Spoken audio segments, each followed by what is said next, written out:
सभी साहित्य प्रेमियों का हिंदी साहित्य की क्लास में आपका हार्दिक स्वागत अभिनंदन। हम पढ़ रहे हैं आचार्य रामचंद्र शुक्ल जी का हिंदी साहित्य का इतिहास। हिंदी साहित्य के इतिहास के अंतर्गत हम आदिकाल, भक्तिकाल और रीतिकाल पढ़ चुके हैं। अब हम पढ़ रहे हैं आधुनिक काल।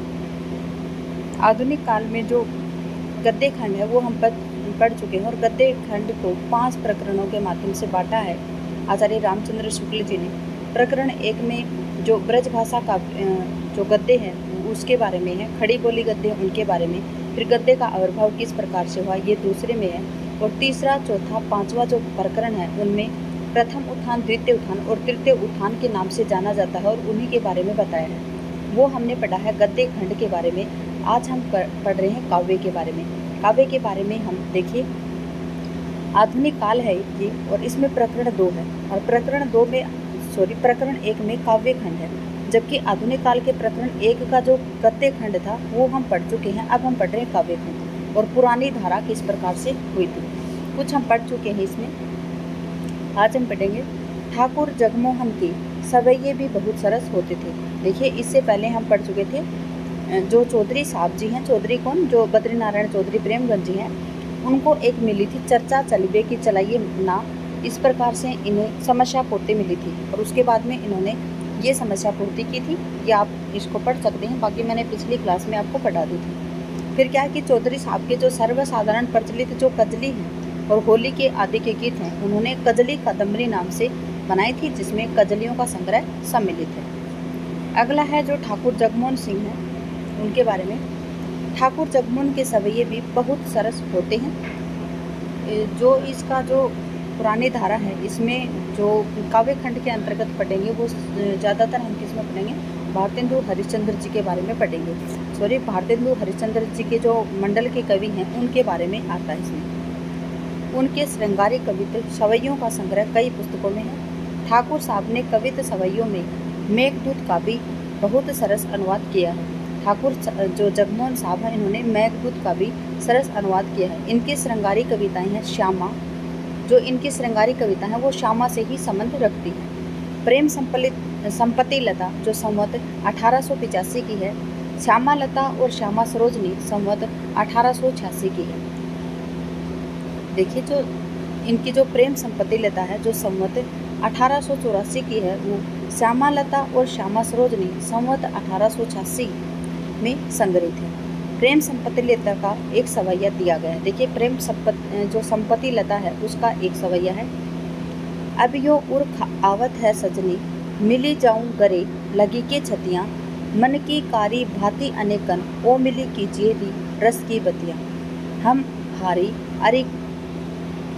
अरी करी कोटि उपाय, लिखी बहु नेहु भरी पत्तियाँ, जगमोहन मोहनी मूर्ति के बिना कैसे कटे दुख की रतियाँ। आगे हैं पंडित अंबिका दत्त व्यास और बाबू रामकृष्ण वर्मा बलवीर के उत्साह में ही काशी कवि समाज चला है। पंडित जो अंबिका दत्त व्यास हैं और जो बाबू रामकृष्ण वर्मा हैं बलवीर, उनके उत्साह से ही काशी में कवि समाज चलता है। उसमें दूर दूर के कविजन भी कभी कभी आ जाया करते थे। समस्याएं कभी कभी बहुत टेढ़ी भी दे दिया करती थी। समस्याएं हैं वो कभी कभी पर बहुत टेढ़ी भी दे दी जाती थी। जैसे सूरज देखी सके नहीं घूंघू, ठीक है, सूरज देखी सके नहीं घूंघू, मोम के मंदिर माखन में मुनि बैठे उदासन आसन मारे।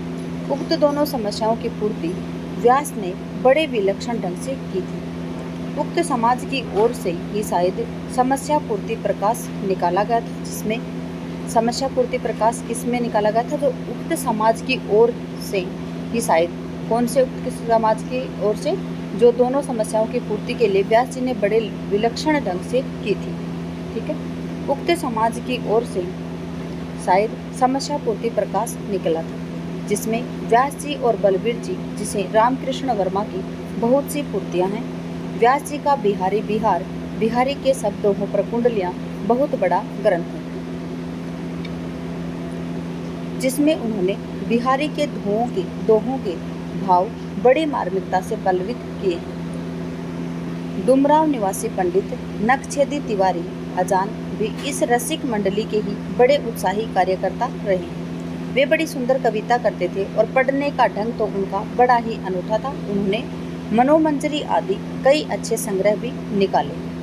कवियों का वृत्त भी बहुत कुछ संग्रह किया है। उन्होंने कवियों का जो वृत्त है वो भी बहुत कुछ संग्रह किया है। बाबू रामकृष्ण की मंडली में पंडित विजयानंद त्रिपाठी भी ब्रज भाषा में कविता बड़ी अच्छी किया करते थे। जो बाबू रामकृष्ण मंडली है, रामकृष्ण जी की मंडली है, उसमें कौन थे? जो पंडित विजयानंद त्रिपाठी थे, वो भी ब्रज भाषा में कविता बड़ी अच्छी किया करते थे। आगे है, इसी पुरानी धारा के भीतर लाला सीताराम बीए के पद्यानुवादों को भी लेना चाहिए। ये कविता में अपना भूप उपमान रखते थे। देखिए, जो लाला सीताराम हैं, उनके पद्यानुवादों को भी हमें लेना चाहिए। किसमें? पुरानी धारा के भीतर। और जो कविता है, कविता लिखते समय अपना ये उपनाम क्या रखते थे? भूप रखते थे। रघुवंश का अनुवाद इन्होंने दोहा चौपाइयों में किया है और मेघदूत का धनाक्षरी में किया है। देखिए, जो लाला सीताराम जी हैं, उन्होंने जो रघुवंश है उसका अनुवाद किस में किया है? दोहा चौपाइयों में। और जो मेघदूत है उसका धनाक्षरी में अनुवाद किया। अगला है, यद्यपि पंडित अयोध्या सिंह उपाध्याय इस समय खड़ी बोली के और आधुनिक विषय के कवि प्रसिद्ध थे। अयोध्या सिंह उपाध्याय हैं, वो खड़ी बोली और आधुनिक विषयों के कवि प्रसिद्ध हुए हैं। पर प्रारंभ काल में ये पुराने ढंग की श्रृंगारी कविता बहुत ही सुंदर और सरस किया करते थे। इनके निवास स्थान निजामाबाद में सिख संप्रदाय के महंत बाबा सुमेर सिंह हिंदी काव्य के बड़े प्रेमी थे। इनका निवास स्थान क्या था? निजामाबाद। किनका? अयोध्या सिंह जी का। और इनके जो सिख संप्रदाय के महंत बाबा थे, जो सुमेर सिंह जी, वो हिंदी काव्य में बड़े प्रेमी थे। उनके यहाँ प्राय कवि समाज एकत्र हुआ करता था, जिसमें उपाध्याय जी भी अपनी पूर्तियाँ पढ़ा करते थे। देखिए, जो इनके यहाँ पे कहाँ पे जो निजामाबाद इनका निवास स्थान था, वहाँ पे सिख संप्रदाय के महंत थे बाबा सुमेर सिंह जी। वो बहुत ही क्या थे? हिंदी काव्य प्रेमी थी। और उनके यहाँ पर प्राय क्या होता था? कवि समाज एकत्रित हुआ करता था, जिसमें उपाध्याय जी भी अपनी पूर्तियाँ पढ़ा करते थे। इनका हरियोद उपनाम उसी समय का है। देखिए, जो हरियोद उपनाम है इनका, हरियोद जी नाम है इनका, अयोध्या सिंह उपाध्याय हरियोद जी, तो ये हरियोद जी नाम है, ये उसी समय का है। ठीक है, हरियोद जी उपनाम है इनका, उसी समय का। इनकी पुरानी ढंग की कविताएं रस कलश में संग्रहित हैं। देखिए, जो इनके पुराने ढंग की कविताएं हैं वो किस में संग्रहित है? रस कलश में संग्रहित, जिसमें इन्होंने नायिकाओं के कुछ नए ढंग के भेद रखने का प्रयत्न किया। ये भेद रस सिद्धांत के अनुसार ठीक नहीं उतरते हैं। ठीक है, अगला है, श्रीधर पाठक। पंडित श्रीधर पाठक का संबंध भी लोग खड़ी बोली के साथ ही अक्सर बताया करते हैं, पर खड़ी बोली की कविताओं की अपेक्षा पाठक जी की ब्रज भाषा की कविताएं अधिक सरस, हृदय ग्राहिणी और अधिक मधुर स्मृति की चीरकाल तक बनाए रखने वाली रही। यद्यपि उन्होंने समस्या पूर्ति नहीं की। जो श्रीधर पाठक जी हैं, उन्होंने समस्या पूर्ति नहीं की है। नायिका भेद के उदाहरणों के रूप में कविता नहीं की उन्होंने, पर जैसी मधुर और रस भरी ब्रज भाषा उन्होंने ऋतु संहार के अनुवाद में की है, वैसे पुराने कवियों में किसी की ही मिलती है। उनके सवैयों में हम ब्रज भाषा का जीता जागता रूप पाते हैं। वर्षा ऋतु वर्णन पर ये सवैया लीजिए। क्या बताया? जो श्रीधर पाठक जी हैं, उन्होंने क्या किया है कि वो खड़ी बोली के साथ खड़ी बोली के कवि थे। श्रीधर पाठक किसके कवि थे? खड़ी बोली के कवि थे। श्रीधर पाठक जी हैं, उन्होंने खड़ी बोली की जो कविताएं हैं उनकी अपेक्षा ब्रज भाषा में भी कविताएं उन्होंने लिखी। ठीक है, उनकी जो ब्रज भाषा की कविताएं हैं वो बहुत ही सरस, हृदय ग्राहिणी और मधुर स्मृति को चिरकाल तक बनाए रखने वाली रही। यद्यपि उन्होंने समस्या पूर्ति नहीं की, नायिका भेद के उदाहरणों के रूप में कविता लिखी है। देखिए, जो श्रीधर पाठक जी हैं, उन्होंने समस्या पूर्ति नहीं की थी, केवल वो नायिका भेद के उदाहरणों के रूप में ही कविता नहीं की उन्होंने। देखिए, समस्या पूर्ति भी नहीं की, नायिका भेद के जो उदाहरण हैं उनके रूप में भी कविता नहीं की, पर जैसी मधुर और रस भरी ब्रज भाषा इन्होंने ऋतु संहार के अनुवाद में की है, वैसी पुराने कवियों में किसी में ही मिलती है, सभी में नहीं मिलती है। उनके सवैयों का हम ब्रज भाषा का जीता जागता रूप पाते हैं। वर्षा ऋतु वर्णन पर सवैया लीजिए। वर्षा ऋतु के वर्णन पर इनके सवैया हैं। बारी फुहार बहे बदरा, सोई सोहत कुंजर से मतवारे, बिजुरी ज्योति धुआं हरे, घन गर्जन शब्द सोई है नगारे, रोर को घोर को और न छोर, नरेशन किसी छटा छवि धारे, कामिन के मन को प्रिय पावस, आयो प्रिय नव मोहिनी डारे। आगे है, ब्रज भाषा की पुरानी परिपाटी के कवियों में स्वर्गीय बाबू जगन्नाथ दास रत्नाकर का स्थान बहुत ऊंचा रहा है। देखिए, जो ब्रज भाषा की पुरानी परिपाटी के कवि हैं उनमें जो स्वर्गीय बाबू जगन्नाथ दास रत्नाकर हैं उनका स्थान बहुत ही ऊंचा रहा है। इनका जन्म काशी में भाद्रपद शुक्ल षष्ठी को संवत 1923 में और मृत्यु आषाढ़ कृष्ण तृतीया को संवत 1989 में हरिद्वार में हुआ था। ठीक है, भारतेंदु के पीछे संवत 1946 से ही ब्रज भाषा में कविता करने लगे थे। भारतेंदु के पीछे जो 1946 में ही ये क्या करने लगे थे, ब्रज भाषा में कविता करने लगे थे। कौन? बाबू जगन्नाथ दास रत्नाकर। हिंडोला आदि इनकी पुस्तकें बहुत पहले की हैं, पहले निकली थी। जो हिंडोला आदि इनकी पुस्तकें हैं वो बहुत पहले की निकली हुई थी। काव्य संबंधी एक पत्रिका भी इन्होंने कुछ दिनों तक निकाली थी। इनकी कविता बड़े बड़े पुराने कवियों की टक्कर की होती थी। पुराने कवियों में भी इनकी सी सूझ और उक्ति विचित्र बहुत कम देखा जाता था। पुराने कवि हैं उनमें इनकी जैसी सूझ और उक्ति विचित्र बहुत ही कम मिलता था, इनमें सूझ और उक्ति विचित्र बहुत ज़्यादा था। भाषा भी पुराने कवियों की भाषा से चुस्त और गठी हुई होती थी। साहित्य तथा ब्रज भाषा काव्य के बहुत बड़े मर्मज्ञ माने जाते थे। इन्होंने हरिश्चंद्र, गंगा अवतरण और उद्धव शतक नाम से 3 बहुत ही सुंदर प्रबंध काव्य लिखे। इन्होंने जगन्नाथ दास रत्नाकर जी ने हरिश्चंद्र नाम से, गंगा अवतरण नाम और उद्धव शतक नाम से 3 बहुत ही सुंदर प्रबंध काव्य लिखे। अंग्रेज कवि पोप के समालोचना संबंधी प्रसिद्ध काव्य को रोला छंदों में अच्छा अनुवाद उन्होंने किया है। देखिए, जो अंग्रेजी कवि पोप हैं उनके जो समालोचना संबंधी प्रसिद्ध काव्य हैं उनका इन्होंने रोला छंदों में अच्छा अनुवाद किया है। फुटकल रचनाएं तो इनकी बहुत अधिक हैं, श्रृंगार और वीर दोनों की। देखिए, जो फुटकल रचनाएं हैं वो इनकी श्रृंगारिक भी है और वीर भी, दोनों प्रकार की रचनाएं। इनकी रचनाओं का बहुत बड़ा संग्रह रत्नाकर के नाम से नागरी प्रचारणी सभा द्वारा प्रकाशित हो चुका है।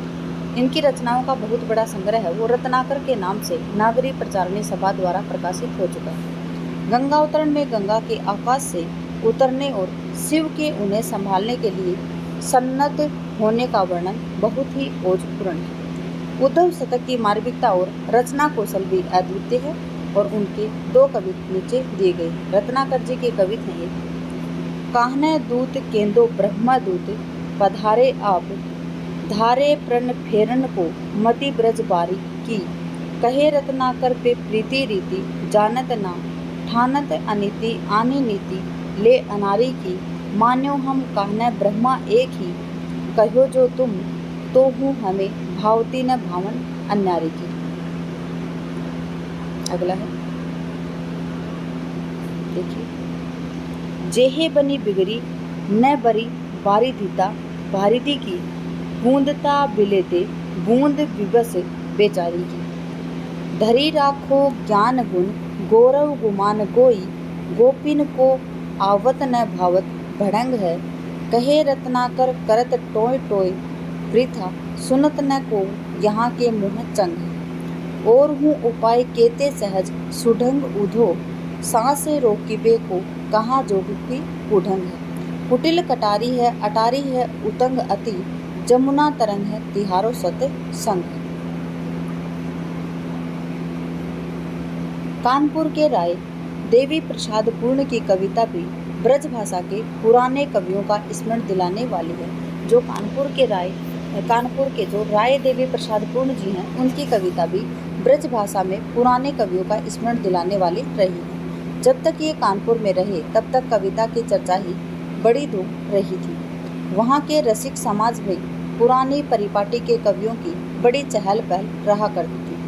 पूर्ण जी ने कुछ दिनों तक रसिक वाटिका नाम की एक पत्रिका भी चलाई थी। देखिए, जो पूर्ण जी हैं, जो देवी प्रसाद पूर्ण जी हैं, इन्होंने रसिक वाटिका नाम की एक पत्रिका भी चलाई थी जिसमें समस्या पूर्तियाँ और पुराने ढंग की कविताएं छपा करती थी। जो रसिक वाटिका उसमें क्या होता था, जो समस्या पूर्ति हैं और जो पुराने ढंग की कविताएं हैं वो छपा करती थी। खेद है कि केवल 47 वर्ष की अवस्था में ही संवत 1977 में इनका देहांत होगा। इनका राय देवी प्रसाद पूर्ण जी का। इनकी रचना कैसी सरस होती थी और ललित पदावली पर इनका कैसा अच्छा अधिकार था, इसका अनुमान इनके धाराधर दावन मेघदूत का अनुवाद है उसमें उद्धृत पद्य से हो सकता है। देखिए, जो मेघदूत का अनुवाद है वो देवी प्रसाद पूर्ण जी ने किस नाम से किया था, तो धाराधर धावन नाम से किया था। आगे है नवकलित केसर वलित हरित सुपित नीप निहारी की करी असन दल कंदलीन जो कलियाही प्रथम कछार पे हे घन विपिन थल अमल परिमल पाए भूतल की भली मधुकर मतंग कुरंग वृंद जनाए तेरी गली। आगे श्री वियोगी हरि ब्रजभूमि ब्रजभाषा और ब्रजपति के अनन्य उपासक थे। जो श्री वियोगी हरि थे वो ब्रजभूमि ब्रजभाषा और ब्रजपति के अनन्य उपासक थे। ऐसे प्रेमी रसिक जीव इस रूखे जमाने में कम दिखाई पड़ते हैं। इन्होंने अधिकतर पुराने कृष्ण भक्त कवियों की पद्धति पर बहुत से रसीले और भक्ति भावपूर्ण पदों की रचना की है, जिन्हें सुनकर आजकल के रसिक भक्त भी बलिहारी हैं, बिना कहे नहीं रह सकते। देखिए, जो वियोगी हरि हैं इनके जो भक्ति भावपूर्ण पद इतने अच्छे हैं कि जो आजकल के सुनने वाले जो रसिक भक्त हैं वो भी बलिहारी है, बिना कहे नहीं रख सकते। इनकी इस प्रकार की रचनाएं प्रेम शतक, प्रेम पथी, प्रेमांजलि आदि में मिलेंगी। इनकी जो रचनाएं हैं वो किसमें मिलेंगी, प्रेम शतक, प्रेम पथी और प्रेमांजलि आदि में मिलेंगी। छतरपुर से प्रयाग आने पर राजनीतिक आंदोलनों की भी कुछ हवा इन्हें लगी थी और इन्होंने चरखे की गूंज, चरखा स्रोत, असहयोग मीणा ऐसी कुछ रचनाएं भी की थी, पर उनमें इनकी स्थायी मनोवृत्ति न थी। यह अवश्य है कि देश के लिए त्याग करने वाले वीरों के प्रति इनके मन में अपार श्रद्धा है। वियोगी हरि ने वीर सत्सई नामक एक बड़ा काव्य दोहों में लिखा था। क्या लिखा था? जो वियोगी हरि हैं इन्होंने वीर सत्सई नाम का एक बड़ा काव्य संग्रह लिखा था, जिसमें भारत के प्रसिद्ध वीरों की प्रशस्तियाँ। इस ग्रंथ पर इन्हें प्रयाग के हिंदी साहित्य सम्मेलन में से 1200 रुपये का पुरस्कार मिला था। किस कृति के लिए? वीर सत्सई के लिए। और एक ये बड़ा काव्य ग्रंथ था जो दोहों में लिखा गया था, जिसमें क्या था कि जो भारत के जो प्रसिद्ध वीर हैं उनकी परिस्थितियाँ हैं इसमें। और इस ग्रंथ के लिए इन्हें प्रयाग के जो हिंदी साहित्य सम्मेलन है उससे 1200 रुपये का पुरस्कार मिला था। इनके कुछ दोहे इस प्रकार से हैं। पावस ही में धनुष अब नदी तीर ही तीर, रोदन ही में लाल दृग, नवरस ही में वीर, जोरी नाव संग सिंह पद, करत सिंह बदनाम, हवे हो कैसे सिंह तुम, करी श्रृंगाल के काम, या तेरी तरवार में नहीं कायर अब आब, दिल हूँ तेरो बुझी गयो, वा में नेक न ताब।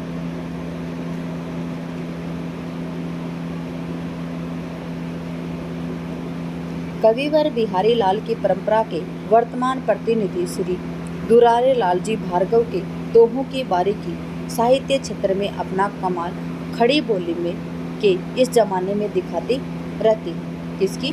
जो कविवर बिहारी लाल की परंपरा में उनके जो वर्तमान प्रतिनिधि थे कौन? श्री दुलारे लाल जी भार्गव। इनकी जो दोहों की बारीकी है वो साहित्य क्षेत्र में अपना कमाल खड़ी बोली के इस जमाने में भी दिखाती रहती है। बिहारी की प्रतिभा जिस ढांचे की थी उसी ढांचे की दुलारे लाल जी की भी थी। देखिए, जिस प्रकार से बिहारी की प्रतिभा थी उसी प्रकार से दुलारे जी की भी प्रतिभा थी, इसमें कोई संदेह की बात नहीं है। एक एक दोहे में सफाई के साथ रस से स्निग्ध और वैचित्र्य से चमत्कृत कर देने वाली प्रचुर सामग्री भरने का गुण इनमें था। देखिए, जो दुलारे लाल जी हैं उनका जो एक एक दोहा था वो इतनी सफाई के साथ था, उसमें रस के स्निग्ध और वैचित्र्य के से चमत्कृत कर देने वाली जो प्रचुर सामग्री भरने का गुण इनमें भी था। कुछ दोहों में देशभक्ति, अछूतोद्धार, राष्ट्रीय आंदोलन इत्यादि की भावना का अनूठेपन के साथ समावेश करके इन्होंने पुराने सांचे में नया मसाला ढालने की अच्छी कला दिखाई है। आधुनिक काव्य क्षेत्र में दुलारे लालजी ने ब्रजभाषा काव्य चमत्कार पद्धति पर एक प्रकार से पुनरुद्धार किया है। इनकी दुलारे दोहावली पर टीकमगढ़ राज्य की ओर से 2000 रुपये का देव पुरस्कार मिल चुका है। दोहावली के कुछ दोहे इस प्रकार देखिए। जो दुलारे दोहावली है किसकी रचना है? दुलारे लालजी की। उसके ऊपर जो टीकमगढ़ राज्य की ओर से इन्हें 2000 रुपये देव पुरस्कार 2000 रुपये का देव पुरस्कार मिल चुका है। और दोहावली के कुछ दोहे इस प्रकार से हैं। कौन से हैं देखिए। तन उपबन सहिए कहाँ बिछुरन झंझावता, उड़ो जात उर तरु जबे चली बे की ही बात। दमकती दर्पण दर्प दरी दीप सका दूती दे है, वह दृढ़ एक दिशी दीपत यह मृदु दस दिशनी सनेह। झर सम दीजिए दे शीत झरझर जीवन दान, रुकी रुकी यो चरसा सरिस देबो कहाँ सुजान। गांधी गुरु ते ज्ञान ले चरखा अनहद जोर, भारत शबद तरंग पे बहत मुकुति की ओर। अभी थोड़े ही दिन हुए अयोध्या के पंडित रामनाथ ज्योतिषी ने राम कथा लेकर अपना रामचंद्रोदय काव्य लिखा था। किसने लिखा था? कि अभी कुछ थोड़े ही दिन हुए हैं कि अयोध्या के पंडित रामनाथ ज्योतिषी ने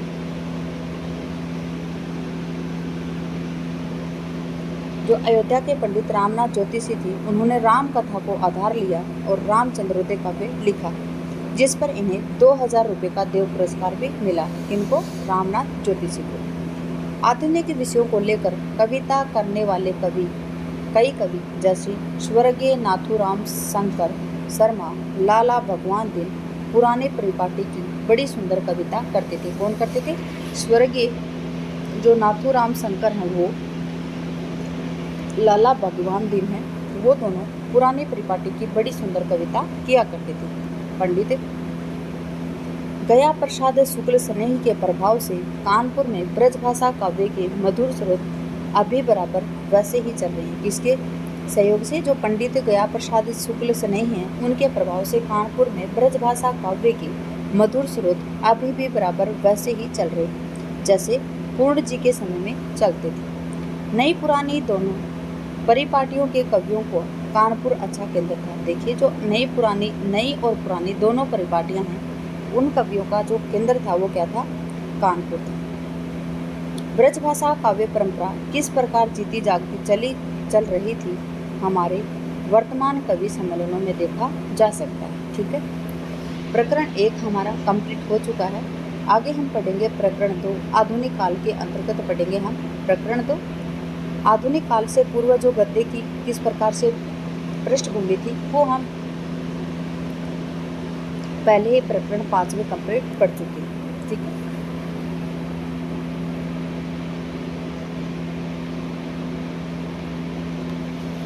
क्लास में बने रहने के लिए आपका धन्यवाद। आपका दिन शुभ रहे। जय हिंद, जय भारत, जय जवान, जय किसान।